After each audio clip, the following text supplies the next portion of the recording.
At the center of our world lies the Middle East, and at its very heart, the ancient land which is Iraq. Two great rivers span its length, the Tigris and Euphrates.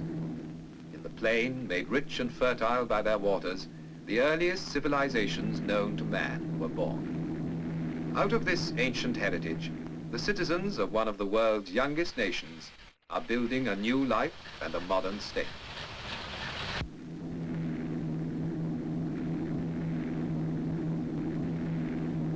Ageless Iraq is no longer a remote, isolated country. Today, she is a main junction linking the East and West.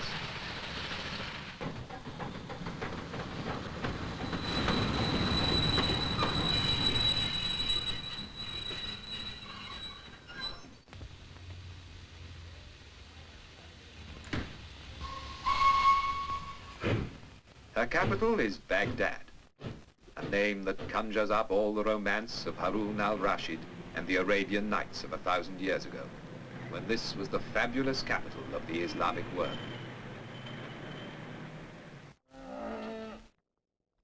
The tempo of an age-old way of life contrasts with the swifter rhythm of the new.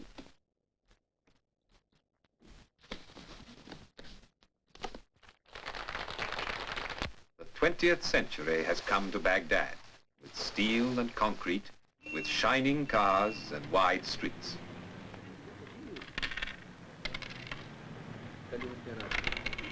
But the people of Iraq hold on to the best of their old traditions.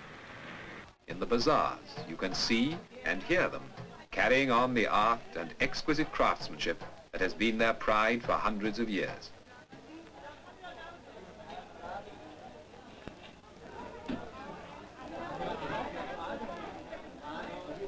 "2,000 years before Christ, the world's first code of justice was laid down in the halls of Babylon. Today, in Baghdad, a modern police force upholds the laws of a sovereign state.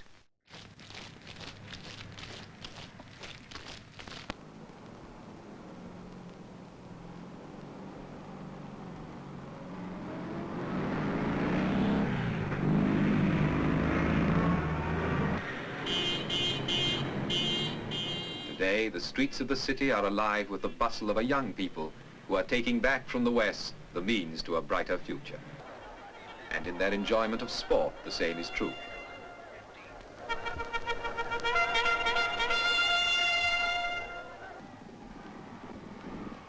From 3 Arab stallions brought to England over 200 years ago, every thoroughbred has been sired.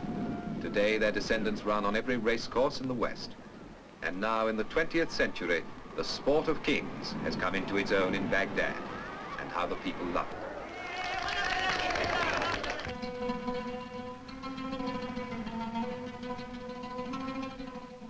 For the people of Iraq, the waters of the two great rivers, Tigris and Euphrates, are indeed the waters of life. All through history, this land has drawn its food, its whole existence, from these two waterways.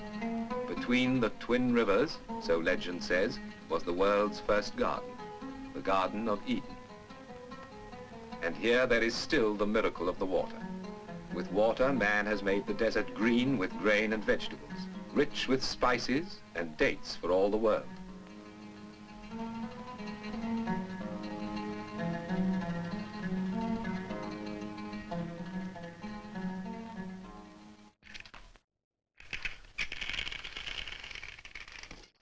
Without the water of the two great rivers, and without the skill that makes them serve the land, much of Iraq would be a desert.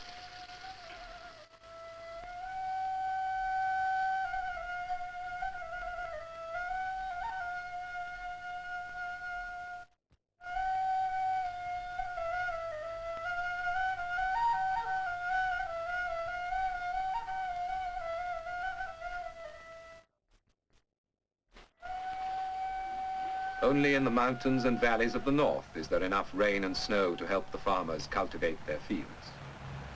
Here, the life of the Kurdish tribes, farmers and hunters all, still follows an age-old pattern set by the sun and the changing seasons. When you visit one of their villages, you begin to remember Jacob and his flocks, and Rebecca at the well.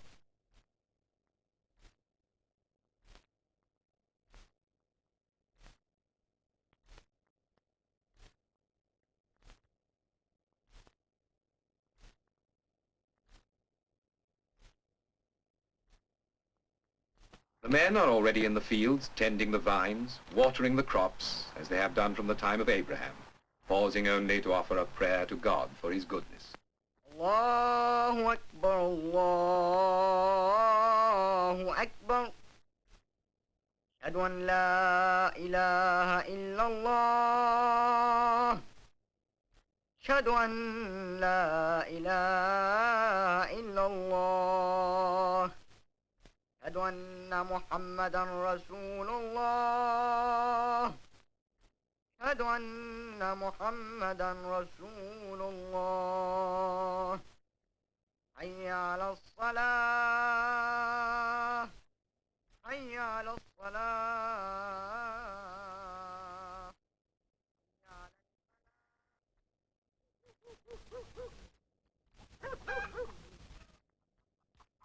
In Iraq, as in every land, the housewife's work is never done.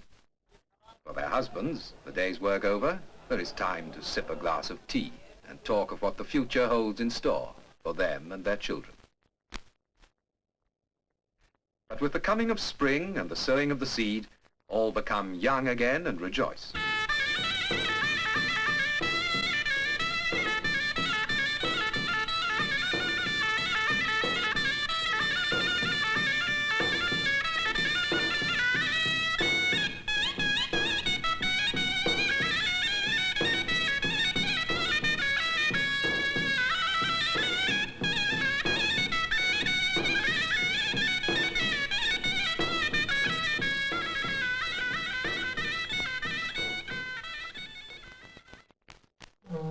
From the cool mountains of the north, where the waters rise, down across the central plains to the burning heat of the Persian Gulf, where the twin rivers join in the Shatt al-Arab.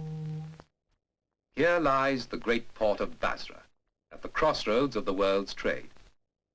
For generations, seafaring men had made this their port of call, and the fables of Sinbad the Sailor were based on the stories they told. Today, the modern port of Basra is Iraq's waterway to the world. Ships laden with the goods of the new age sail out from the Persian Gulf to the Indian Ocean and the Far Orient. And the skies over Basra are thronged with the traffic of the air.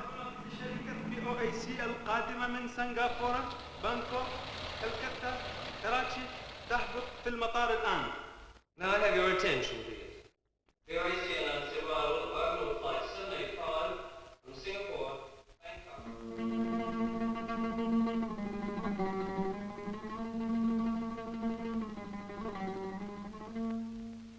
And yet, within a few minutes flying time of Basra is a strangely different world.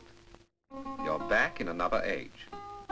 Here, amid lakes and marshes, water has created a way of life all its own.